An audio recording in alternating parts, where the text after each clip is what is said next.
السلام علیکم ورحمۃ اللہ وبرکاتہ۔ اجمیر شریف سے غلام معین صاحب پوچھتے ہیں کہ ارزان بچے کا نام رکھنا کیسا ہے؟ کیا یہ ٹھیک ہے یا ٹھیک نہیں ہے؟ یہ غلام معین صاحب، ارزان فارسی کا لفظ ہے اور اس کا معنی ہے سستا۔ جو مہنگا نہ ہو اسے ارزان کہتے ہیں۔ عام طور پر جب ہم اسے بولتے ہیں تو ہم ارزاں کہہ دیتے ہیں، ارزاں خریدائی، ارزاں خریدائی، تم نے سستا خریدا ہے، سستا خریدا ہے۔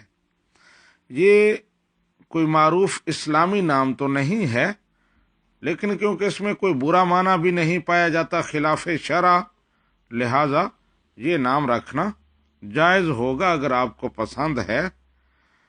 ویسے بہتر یہی ہوتا ہے کہ کوئی اسلامی نام رکھیں۔ ھذا ما عندی واللہ ورسولہ اعلم۔